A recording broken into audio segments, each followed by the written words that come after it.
नमस्कार, एक न्यूज 24 देख रहे हैं आप और मैं हूं आपके साथ तान्या सिंह। लोकसभा चुनाव 2024 में आरा सीट से हारने के बाद पूर्व केंद्रीय मंत्री और बीजेपी नेता आरके सिंह अब खुलकर अपनी हार के पीछे की वजह बता रहे हैं।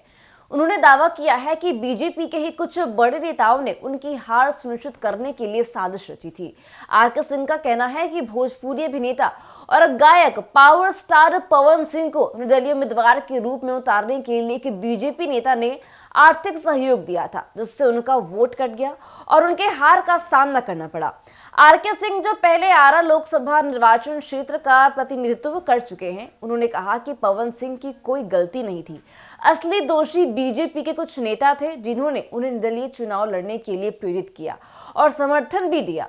उनका यह बयान 19 फरवरी 2025 बुधवार को सामने आया एक वीडियो में देखने को मिला।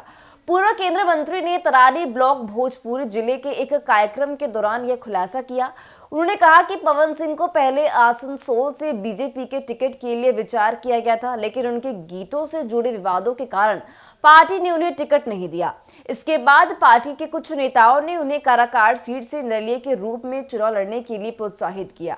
आरके सिंह ने आरोप लगाया कि बीजेपी नेताओं के इस कदम से काराकाट लोकसभा सीट पर कुशवाहा और राजपूत वोटों को विभाजित कर दिया गया, जिसका सीधा फायदा आरजेडी प्रत्याशी को मिला और उपेंद्र कुशवाहा चुनाव हार गए। उन्होंने कहा कि अगर बीजेपी का शीर्ष नेतृत्व चाहता तो पवन सिंह को चुनाव लड़ने से रोका जा सकता था, लेकिन ऐसा नहीं किया गया। इसके चलते बिहार में एनडीए की स्थिति कमजोर हुई और कई सीटों पर अप्रत्याशित नतीजे देखने को मिले।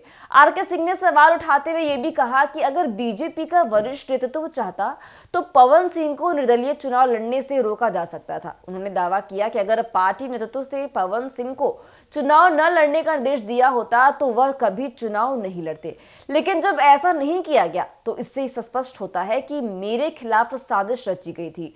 पूर्व केंद्रीय मंत्री ने कहा कि वह सबूत इकट्ठा कर रहे हैं और जल्द ही साजिश में शामिल नेताओं के नाम सार्वजनिक करेंगे। उन्होंने कसम खाई है कि इस मामले में शामिल सभी लोगों को बेनकाब किया जाएगा।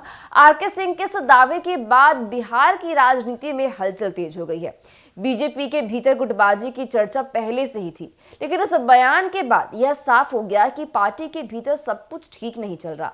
अब देखना यह होगा कि आरके सिंह अपने आरोपों को लेकर आगे क्या कदम उठाते हैं और क्या बीजेपी के शीर्ष नेतृत्व से उनके कोई प्रतिक्रिया मिलती है या नहीं।